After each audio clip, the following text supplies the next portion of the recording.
On the 10th of April in the Philippines at 3:30 in the morning, 24-year-old Dina Ali Laslum had her passport taken from her by Filipino airport officials. Dina Ali Laslum was on her way from Saudi Arabia to Australia, where she intended to seek asylum. Dina Ali was then stuck on the airport and reduced to attempting to try to gain support through social media by uploading videos. Whilst this was going on, Filipino officials outright lied to the public by claiming that they had not detained a Saudi citizen, whilst in fact they were holding a 24-year-old hostage on behalf of her parents and the Saudi government, as those had arranged for her to be brought back to Saudi Arabia, where she could in all likelihood face an honor killing. Meanwhile, on social media, hundreds, if not thousands of people attempted to make the hashtag #SaveDinaAli trending, an attempt that probably was in vain from the start, as Twitter probably throttled that hashtag from the start. Dina Ali's fate was sealed when her uncles arrived in the Philippines, gagged and bound her arms and feet with duct tape, covered her in a bedsheet, beat her up and forced her onto a plane heading for Riyadh.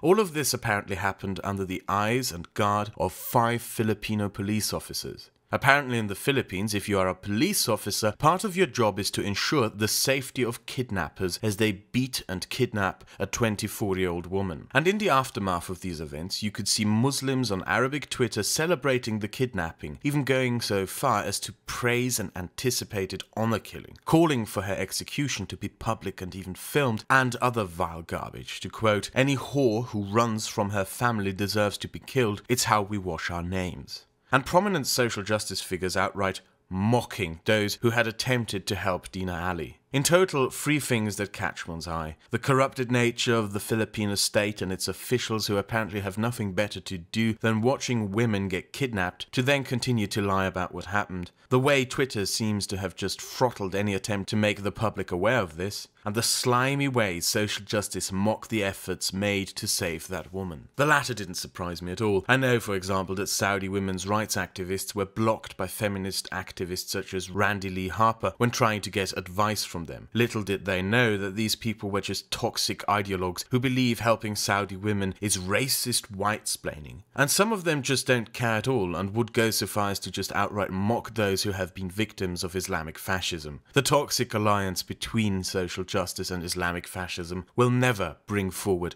anything fruitful. Secondly, Twitter is just a lost cause. Jack enforces his social justice bullshit on this platform, and the throttling of both tweets and hashtags follows a very distinctive ideological line. When it comes to raising awareness to current events and urgent issues on Twitter, it is a lost cause. Nothing will ever come from that, since it is toxic ideologues and barbarians who by now dominate the discourse on that platform.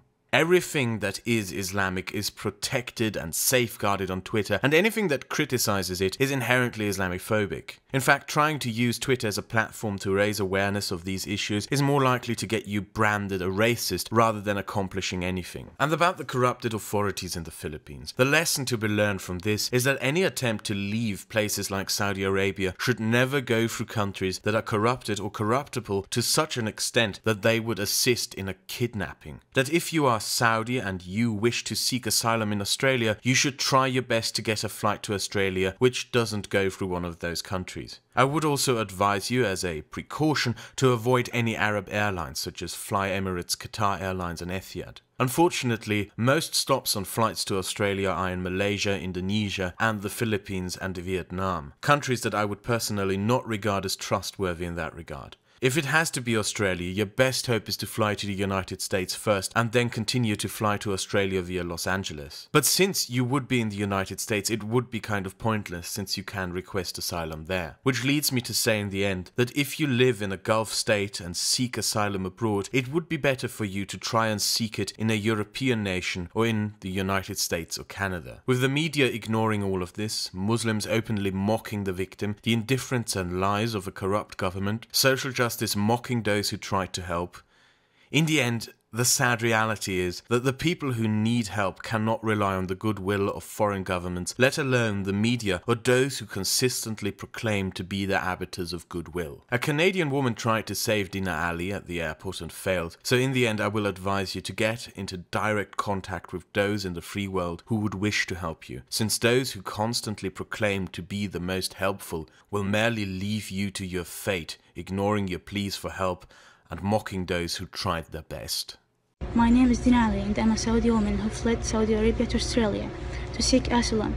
I stopped in Philippines for translate. They took my passport and locked me for 13 hours just because I'm a Saudi woman with the cooperation of Saudi embassy. If my family come, they will kill me. If I go back to Saudi Arabia, I will be dead. Please help me. I'm recording this video to help me and know that I'm real and here. The Philippines government in Saudi violating human rights and international law. I'm kept here as a criminal. I can't do anything. I can't go out.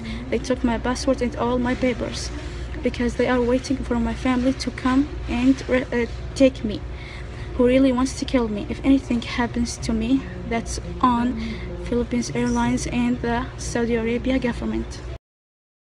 There has been an update whilst I was editing this video together. First off, it turns out that the family of Dina Ali, together with the Saudi embassy, photoshopped screen caps of a conversation to frame Dina Ali as a thief who had stolen 200,000 in Saudi currency before hitching her flight. The fakery is pretty obvious here. Secondly, one of her uncles involved in her kidnapping is a senior figure in a Saudi telecommunications company operating in the Philippines with diplomatic connections. I suggest to you that you give a call or write to your local MP, congressman or other representative to tell them that you feel uncomfortable with Saudi business and diplomats in your area, if there are such, since it is by now a fact that Saudi businessmen and diplomats kidnap girls.